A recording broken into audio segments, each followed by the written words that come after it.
Assalamualaikum warahmatullahi wabarakatuh. Bismillahirrahmanirrahim. Alhamdulillahi rabbil alamin. Nahmaduhu wa nasta'inuhu wa nastaghfiruh.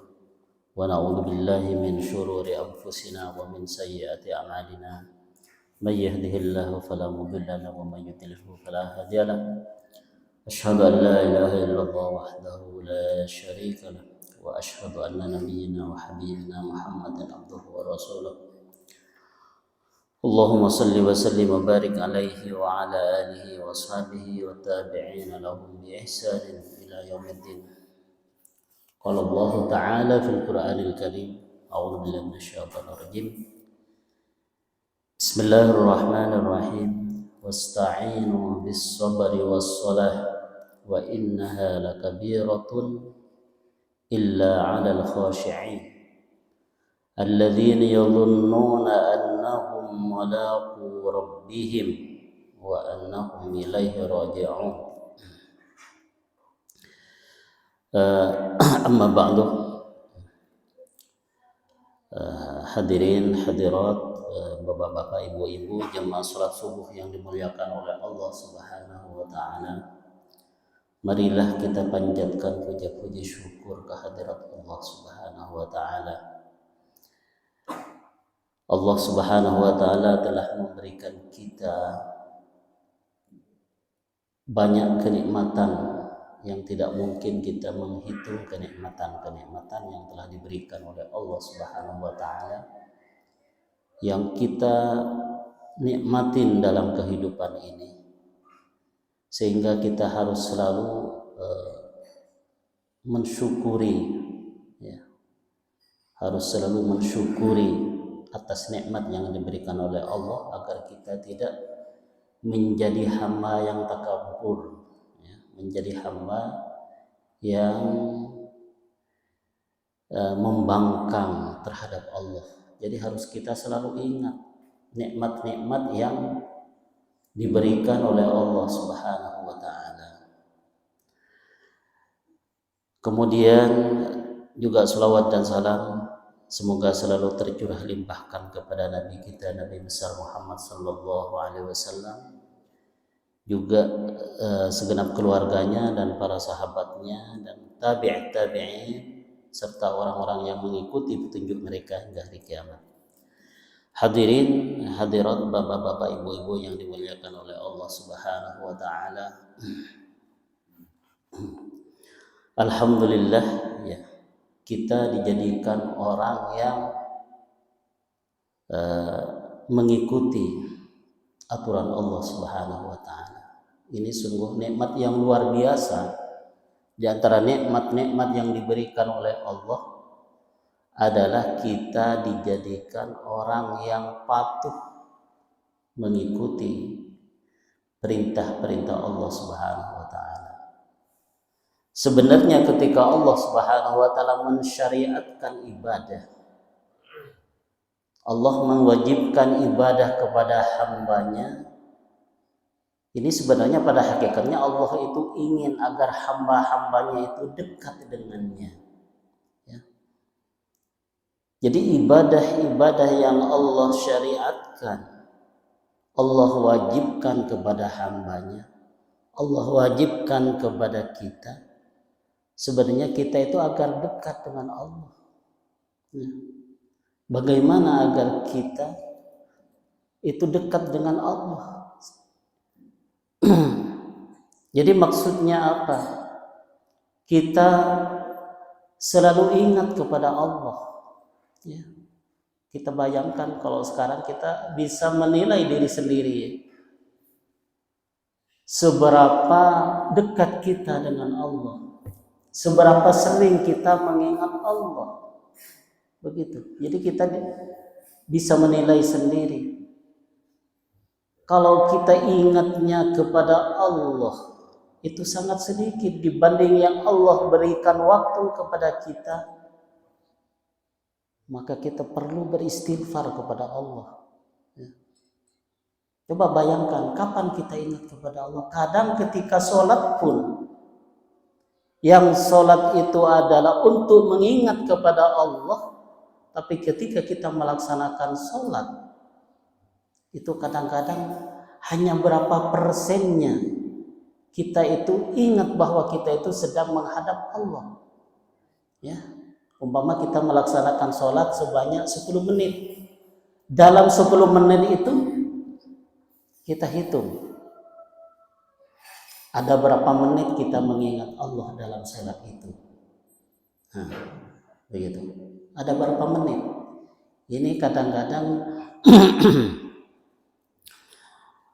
masalah ini kadang-kadang kurang menjadi perhatian bagi kita.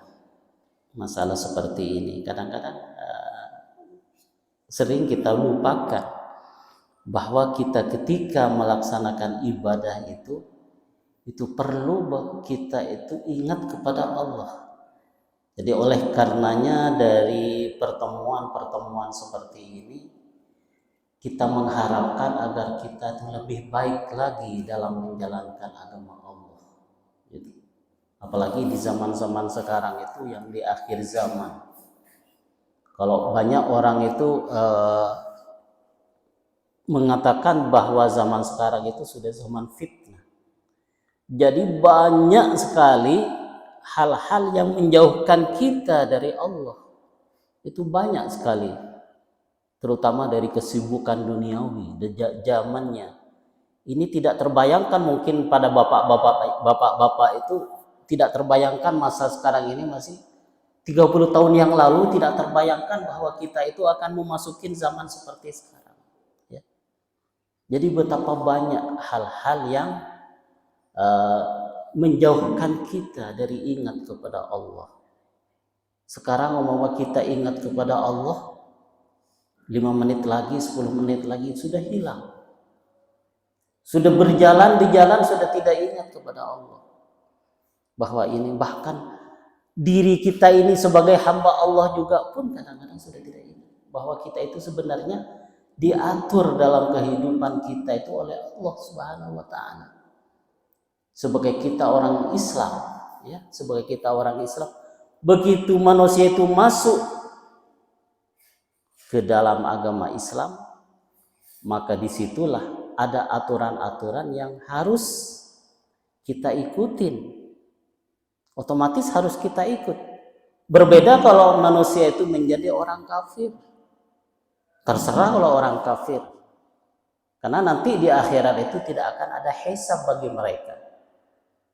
Kalau bagi orang Islam, maka harus kita menjalani hidup, ya harus ngikutin aturan yang telah ditetapkan oleh Sang Pencipta kita.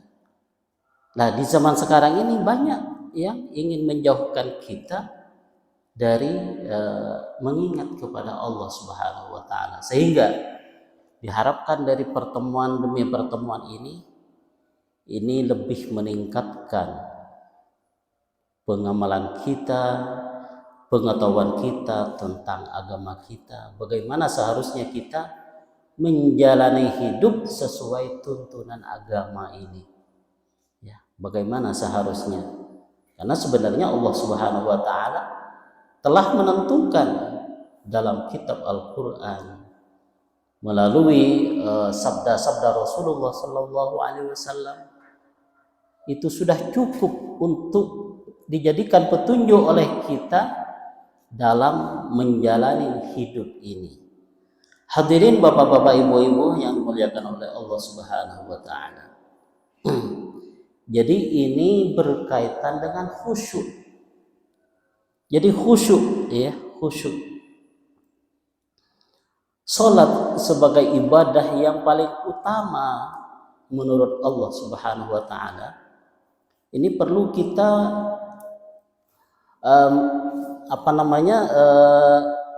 perlu mendapat perhatian yang lebih serius dari kita, ya. Walaupun juga ibadah-ibadah yang lain juga perlu mendapat perhatian lebih, tapi sholat harus mendapat lebih perhatian dari kita. Sebagaimana sholat itu ibadah yang paling utama menurut Allah Subhanahu wa Ta'ala. Jadi lebih utama dari puasa, lebih utama dari baca Al-Quran, lebih utama dari membaca wirid-wirid yang lain. Jadi sholat itu perlu mendapat perhatian, sehingga kita dalam melaksanakan sholat itu harus berusaha untuk menjadi orang yang khusyuk dalam menjalankan sholat. Sehingga kita kalau ada tema khusyuk di sini, ini mengingat kembali bahwa kita itu bagaimana sholat kita itu lebih baik, ya, lebih baik, diusahakan lebih baik, ya. Apa khusyuk itu? Khusyuk itu berbeda pendapat di kalangan ulama dalam memberikan definisi khusyuk. Ya, beda beda definisinya, tapi maksudnya itu sama. Ada umpama disampaikan oleh Ibnul Qayyim, yaitu yang namanya khusyuk itu qiyamul qalbi, gitu ya, qiyamul qalbi. Itu adanya hati itu ingat bahwa ia sedang di hadapan Allah, ya, dia sedang di depan Allah, qiyamul qalbi baina yaday rabbih. Jadi hati itu merasakan sedang di hadapan Allah, itu khusyuk. Kemudian merasa hina di hadapan Allah. Ketika kita sholat umpama, apakah ada perasaan kita itu bahwa kita itu hina di hadapan Allah? Apakah ada? Coba kita nilai sendiri. Kalau belum ada seperti itu, maka kita perbaikin sholat kita. Bagaimana kita berusaha bahwa ketika melaksanakan sholat itu merasa hina di hadapan Allah. Ya Allah, saya melaksanakan sholat ini demi melaksanakan perintah-Mu. Bagaimana ada perasaan sangat berharap rahmat dari Allah, maghfirah, pengampunan dari Allah, dan juga mengingat keagungan Allah. Betapa Allah agung, betapa Allah maha besar, betapa Allah maha kaya, ya. Itu diingat ketika itu. Ketika umpama sholat itu diawali dengan takbir Allahu Akbar. Bahkan banyak dari kita itu ketika melafalkan Allahu Akbar juga itu tidak merasakan arti daripada Allahu Akbar. Arti daripada Allahu Akbar itu hilang dari ingatan kita. Kalau demikian betapa kurangnya sholat kita, ya. Betapa ya. Betapa kurangnya sholat kita. Kita melaksanakan sholat, tapi kadang-kadang kenikmatan di dalam sholat itu, nikmatnya dalam sholat itu tidak kita nikmatin. Oleh karenanya dengan adanya khusyuk ini, itu manusia itu bermacam-macam dalam melaksanakan suatu ibadah sholat. Ada yang ibadahnya, yang nikmatnya, enaknya sholat itu antara orang dan orang lain itu berbeda-beda.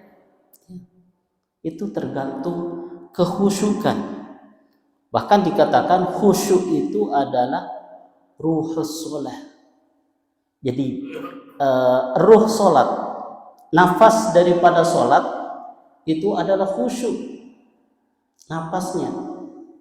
Jadi kalau sholat tidak ada khusyuknya, itu bagaikan hanya seperti gerakan-gerakan saja, hanya bergerak gitu, tapi tidak ada tidak kayak gerakan tapi tidak ada nafasnya, tidak ada nilainya. Tapi bagi orang-orang yang melaksanakan sholat dengan benar-benar khusyuk, ingat bahwa dirinya itu di hadapan Allah, ingat terhadap nikmat-nikmat Allah, keagungan Allah, maka disitulah kenikmatan akan didapat. Jadi senang. Jadi kalau melaksanakan sholat tidak ingin buru-buru, saking nikmatnya sholat. Ini bagaimana Rasulullah Sallallahu Alaihi Wasallam mencontohkan kepada kita dalam sabdana waju'ilat. Dalam sabdanya beliau itu bersabda, waju'ilat qurratu aini fis shalah, dan ketenangan hatiku itu dijadikan di dalam sholat. Betapa Rasulullah itu tenang, enak ketika melaksanakan sholat itu. Bagaimana kita melaksanakan sholat zuhur, sholat asar, maghrib? Kita perhatikan sholat kita. Ada kenikmatan ketika melaksanakan sholat? Belum? Maka kita usahakan. Ya. Kalau ada kenikmatan, berapa persen kita telah nikmat dalam melaksanakan sholat? Nikmat enggak ketika membaca doa iftitah? Kabira walhamdulillahi katsira, yang membaca doa iftitah begini, kabira walhamdulillahi katsira wa subhanallahi bukratan wa asila. Inni wajjahtu wajhiya lilladzi fataras samawati wal ardh. Sesungguhnya saya hadapkan muka ini, saya hadapkan kepada Tuhan yang telah menciptakan langit dan bumi. Ya Allah, ketika mengatakan demikian, jadi wajah ini dihadapkan kepada Allah yang telah menciptakan langit dan bumi. Bukan menghadapkan kepada presiden, bukan menghadapkan kepada kepala desa, kepada camat, tidak. Kita juga kalau menghadap camat, menghadap kepala desa, menghadap mungkin Pak RT, itu ada rasa hibah, ada rasa hormat. Bagaimana hormat kita kepada Sang Pencipta? Ya, ada seperti itu. Kalau tidak ada, belum ada, maka perbaikilah sholat kita. Jadi akan lebih ada peningkatan dalam melaksanakan sholat.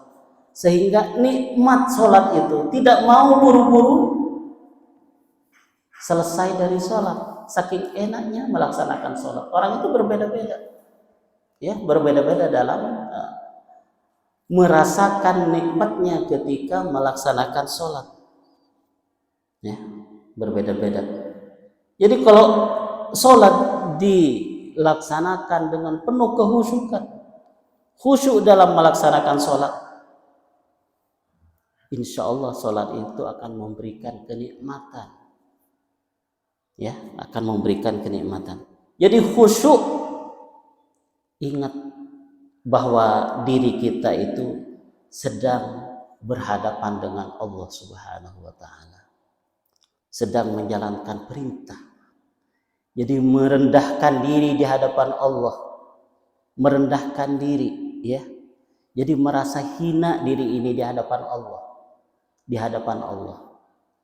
Jadi sehingga kalau itu terlatih dalam melaksanakan sholat, terlatih, maka akan menjadi hamba-hamba Allah yang tawadhu, yang rendah hati. Mungkin termasuk ibadur rahman alladzina yamshuna 'alal ardi hauna wa idza khatabahumul jahiluna qalu salama walladzina yabituna li rabbihim sujjadan wa qiyama. Jadi termasuk hamba-hamba Allah yang ketika berjalan di atas bumi itu dia merendah hati, dia merasakan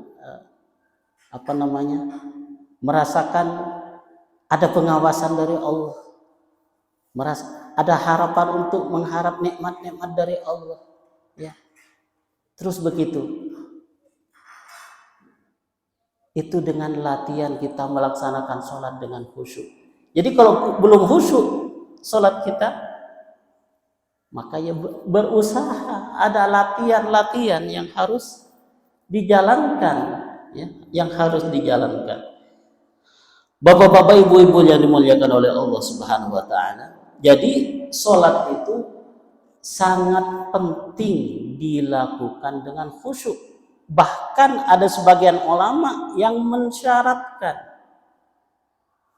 Jadi sholat apabila dilaksanakan tanpa khusyuk tidak ada artinya, maka harus diulang lagi. Ada ulama yang mengatakan demikian. Seperti umpama Imam Ghazali rahimahullah. Imam Ghazali rahimahullah itu mensyaratkan agar sholat itu dilaksanakan dengan khusyuk. Kalau tidak dilaksanakan dengan khusyuk, maka sholatnya itu diulang, berarti batal katanya. Itu. Tapi menurut mayoritas ulama itu tidak menjadi syarat sahnya sholat.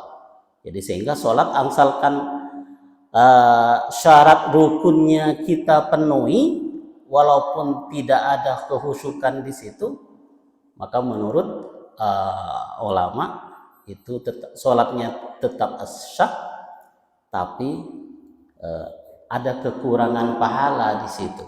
Ya.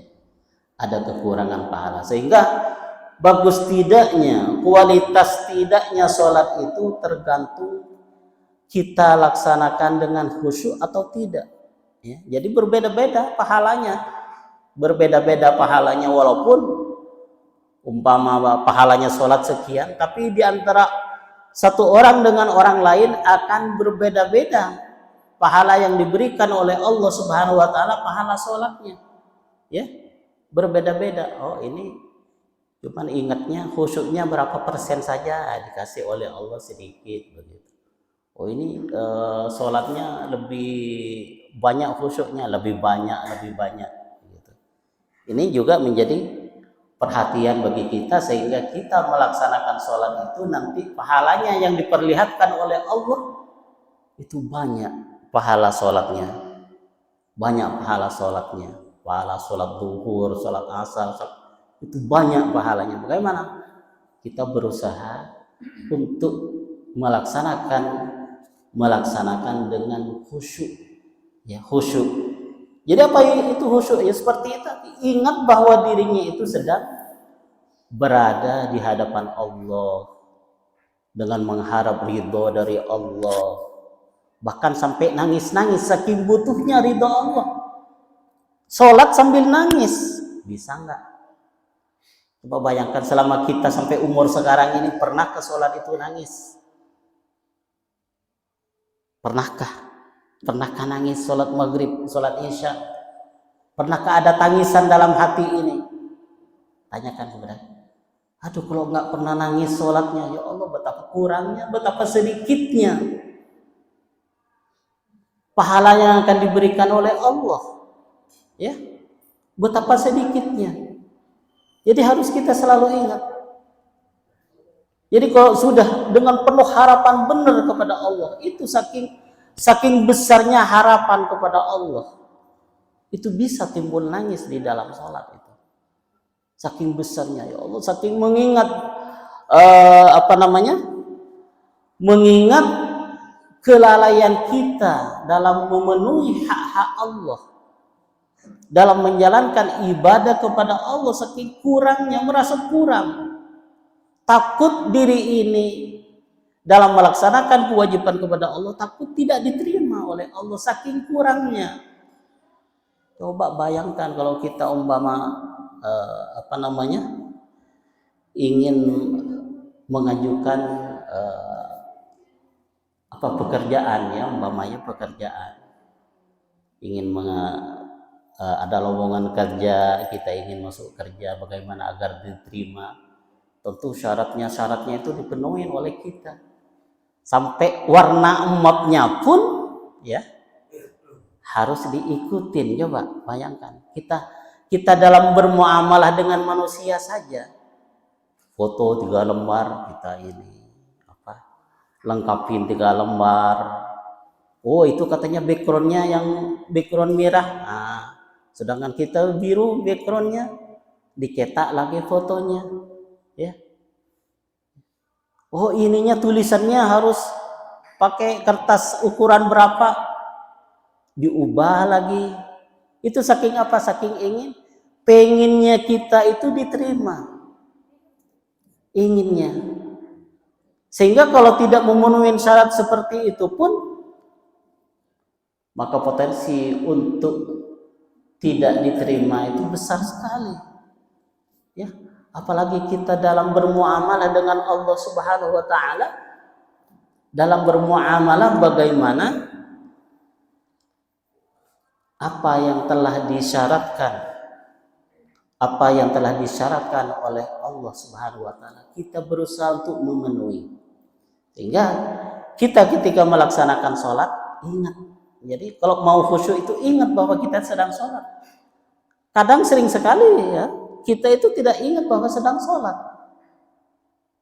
Bagaimana kalau lebih banyak kita tidak ingatnya ketika sholat itu? Sering, bahkan sampai rokaatnya pun itu lupa-lupa. Sering ini manusia. Ya. Manusia kalau sudah sibuk dari urusan dunia, itu banyak lupanya. Bagaimana kalau seperti itu? Seperti itu menurut ulama, seperti yang saya sampaikan tadi. Menurut Imam Ghazali, kalau mengikuti pendapat Imam Ghazali, itu walaupun secara zahir itu sah, tapi secara batin itu batal. Tidak ada nafas sholatnya di situ. Jadi hanya gerakan-gerakan baca Fatihah. Sudah sedang baca Fatihah tapi pikirannya kemana-mana. Pikirannya begini. Jadi urusan dunia yang diingat, gitu ya. Bahkan pengen berburu-buru sholatnya, ya, pengen berburu-buru.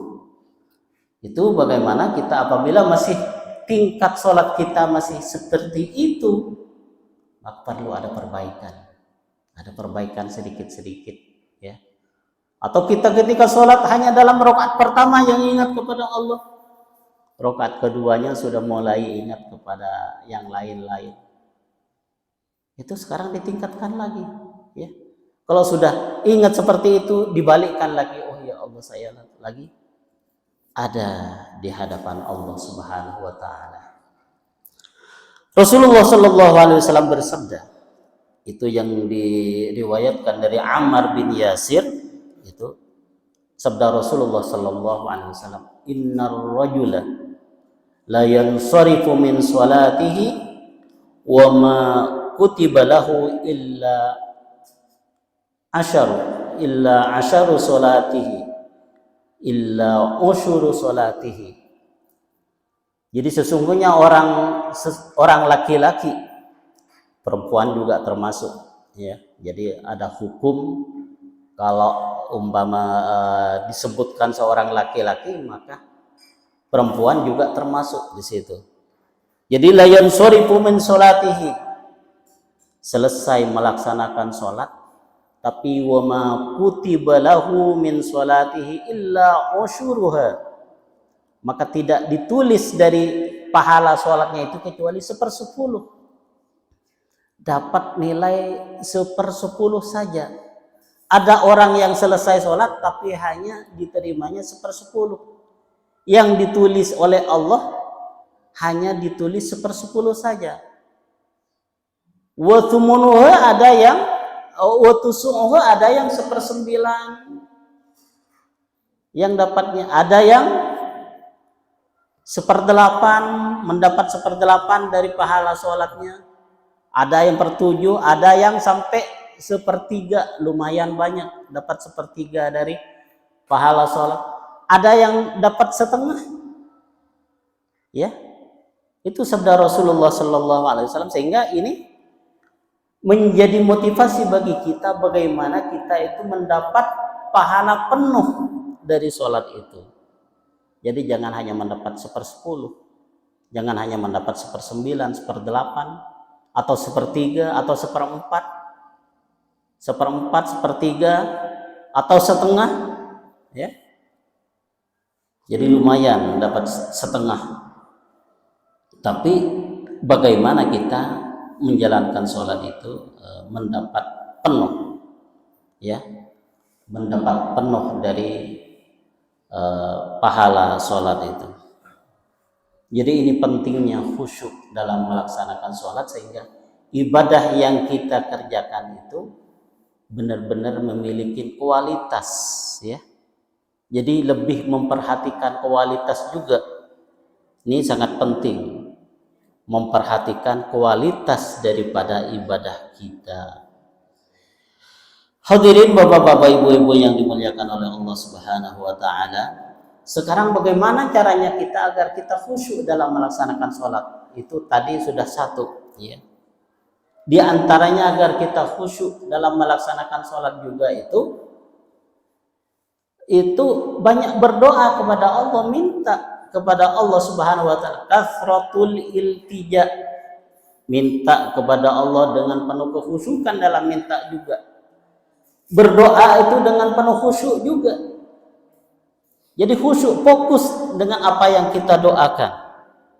Umpama kita berdoa kepada Allah, Allahumma inni, sering mungkin kita baca ya, Allahumma inni a'udzubika min ilmin la yanfa' wa qalbin la yakhsha. Allahumma ya Allah, inni a'udzubika, aku berlindung kepadamu dari ilmu yang tidak bermanfaat, dan juga wa qalbin la yakhsha, dan hati yang tidak khusyuk. Jauhkan kami ya Allah memiliki hati yang tidak khusyuk. Berdoa kepada Allah.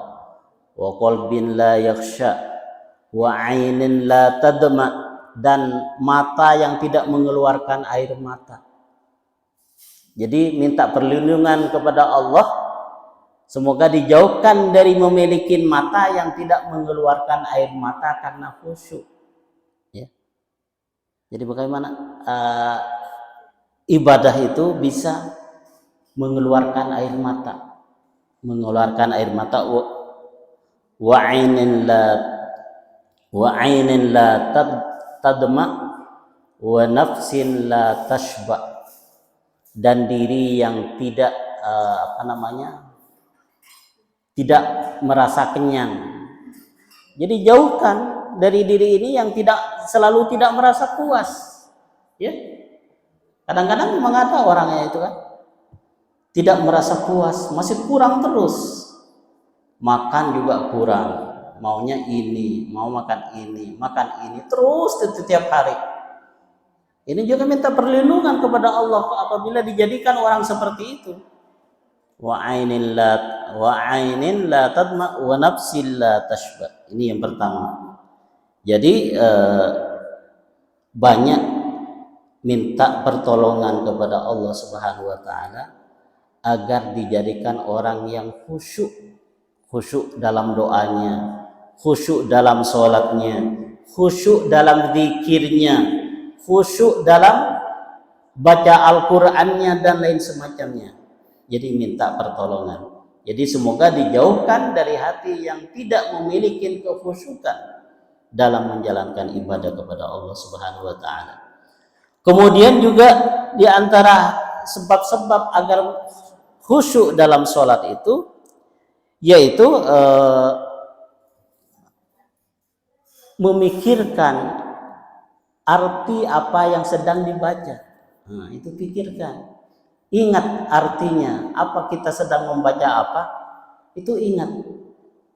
Jadi makanya penting untuk belajar mungkin arti dari apa yang kita baca dalam bacaan sholat. Ya. Seperti subhana rabbiyal azim. Apa artinya subhana rabbiyal azim? Subhana rabbiyal azim wa bihamdihi umpama, atau subhana rabbiyal a'la, apa artinya? Itu penting diingat ketika dibaca. Atau Rabbighfirli warhamni wajburni warfa'ni warzuqni wahdini wa'afini wa'fu anni. Itu hafalkan artinya, ya. Sehingga ketika kita itu sambil dihadirkan artinya ketika dalam melaksanakan sholat, ini termasuk faktor-faktor yang membawa kita untuk khusyuk dalam melaksanakan sholat. Ya. Sami Allahu liman hamidah, mama. Rabbana lakal hamdu, sami Allahu liman hamid, Rabbana lakal hamdu, hamdan thayyiban mubarakan fi, dan lain semacamnya. Gitu. Jadi menghadirkan arti dari apa yang sedang dibaca. Jadi perlu menghafal di sini, perlu menghafal. Seperti membaca Fatihah, itu harus tahulah minimal arti sholat, karena sholat itu harus dengan menggunakan bahasa Arab. ya, dengan menggunakan bahasa Arab. Tidak boleh sholat itu menggunakan selain bahasa Arab. Kok demikian? Ya memang aturannya. Kita harus sam'an wa ta'atan, kita harus mengikuti apa yang telah menjadi aturan dari Allah dan Rasulullah Sallallahu Alaihi Wasallam. Mama sholat mau pakai bahasa Indonesia, Allah Maha Besar katanya. Itu tidak mungkin jadi tidak khusyuk jadinya kalau sholat berjemaah, ya. Jadi tidak khusyuk kalau melaksanakan sholat dengan bahasa selain bahasa Arab. Jadi gitu. Jadi kita menghadirkan arti dari apa yang kita baca dalam sholat ini. Kemudian juga yang sangat penting pokoknya juga itu merasakan istisyaru annahu waqifun baina yadayillahi subhanahu wa ta'ala. Jadi merasakan diri kita ini merasakan di hadapan Allah, ya, merasakan di hadapan Allah. Itu yang saya telah sampaikan tadi. Bagaimana ketika melaksanakan sholat itu ingat bahwa kita itu sedang berhadapan dengan Allah Subhanahu wa Ta'ala. Ingat bahwa kita itu sedang sangat mengharap ridho, sangat mengharap nikmat dari Allah, sangat mengharap rahmat dari Allah, dan merasakan bahwa diri ini hina, menghinakan diri di hadapan Allah, ya. Jadi bagaimana diri ini disetting benar-benar, disetting bahwa diri ini merendahkan diri di hadapan Allah, merasa rendah di hadapan Allah, ya, sehingga kita patuhnya kepada Allah benar-benar patuh, ya. Jadi Allah Subhanahu wa Ta'ala akan berfirman di dalam Al-Quran, wasta'inu bis-sabri was-shalah, mintalah pertolongan kepada Allah dengan sabar dan salat. Wasta'inu bis-sabri was-shalah wa innaha lakabiratun illa 'alal khashiin, dan salat itu terasa berat. Ini juga punya bisa menjadi renungan bagi kita. Salat itu menjadi berat untuk dilaksanakan illa 'alal khashiin, kecuali bagi orang-orang yang khusyuk.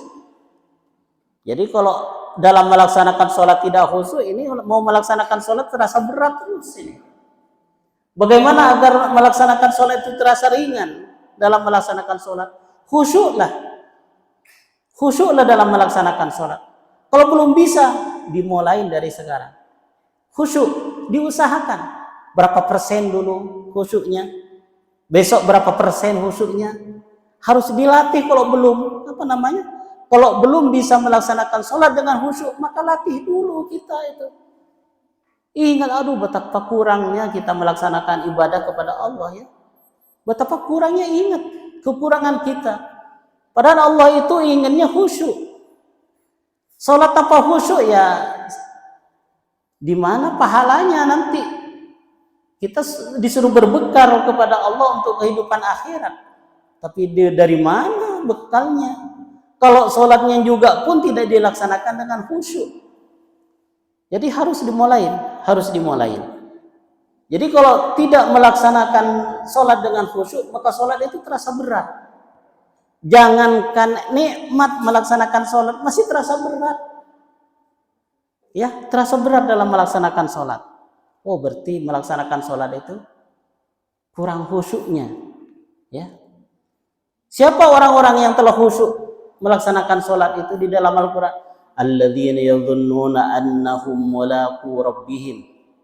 Orang yang telah memiliki keyakinan, seyakin-yakinnya bahwa mereka itu akan bertemu dengan Tuhannya. Ini akan menjadi orang itu akan melaksanakan sholat dengan khusyuk apabila orang itu meyakinin, selalu memikirkan bahwa dirinya itu akan bertemu dengan Allah. Adakah dalam perasaan kita, dalam hidup sehari-hari akan kita itu bertemu dengan Allah, bahwa dalam urusan duniawi itu akan dihilangkan semuanya? Pada suatu saat kita itu akan tidak memikirkan apa lagi, ya. Bahkan dari anaknya, dari orang tuanya, ia akan lari. Yauma yafirrul mar'u min akhihi wa ummihi wa abi. Ia akan lari dari saudaranya, akan lari dari ibunya, akan lari dari istrinya, akan lari dari anak-anaknya ketika itu. Apa yang dipikirkan? Karena mereka itu sudah urusan dengan Allah. Yauma yafirrul mar'u min akhihi wa ummihi wa abi wa sahibatihi wa bani. Disitulah ya. Kalau sudah ingat itu yang selalu diingat oleh kita, maka dalam melaksanakan ibadah itu akan ada nikmatnya. Ya. Alladzina yadhunnuna annahum mulaqu rabbihim wa annahum ilaihi raji'un, dan mereka itu akan dikembalikan kepada Allah. Itulah orang-orang yang khusyuk dalam melaksanakan sholat.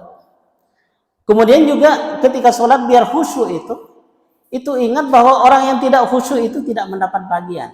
Nah, itu ingat juga. Kalau tidak khusyuk maka sholatnya tidak akan mendapat bagian, tidak seberapa bagiannya begitu. Semakin banyak khusyuknya dalam sholat, maka semakin banyak yang akan didapat dari pahala sholat itu. Jadi ini faktor-faktor yang membawa kita kepada kehusyukan, yaitu diantaranya yaitu merasa bahwa dirinya itu di hadapan Allah, kemudian menghadirkan arti dari apa yang kita baca, kemudian juga ingat bahwa apabila kita tidak khusyuk maka kita tidak seberapa mendapat pahala dari sholat kita. Hadirin bapak-bapak, ibu-ibu yang dimuliakan oleh Allah Subhanahu wa taala, mungkin saya cukupkan demikian saja untuk kajian pada pagi hari ini. Semoga ada manfaatnya ya. Ini juga agar menjadi renungan bagi kita bagaimana ibadah kita, terutama sholat itu kita kerjakan dengan lebih baik lagi, sehingga apabila masih kurang baik kita mulai melaksanakan sholat itu lebih baik lagi, dan rasakan, buktikan kalau sudah baik sholatnya, maka buktikan nikmatnya dalam menjalani kehidupan ini, insya Allah ya. Karena Allah Subhanahu wa taala telah berjanji di dalam Al-Quran bahwa orang-orang yang baik, orang-orang yang melaksanakan ibadah dengan baik, tentunya Allah tidak akan menyia-nyiakan perbuatan baik itu. Innallaha la yudhi'u ajral muhsinin. Allah Subhanahu wa taala tidak menyia-nyiakan pahala orang-orang yang berbuat baik kepada Allah Subhanahu wa taala. Baik, mungkin demikian, kurang lebihnya mohon maaf. Wa akhiru da'wana alhamdulillahirabbil alamin, wa sallallahu wasallam wa baraka ala nabiyyina Muhammadin wa alihi washabihi ajma'in. Assalamualaikum warahmatullahi wabarakatuh.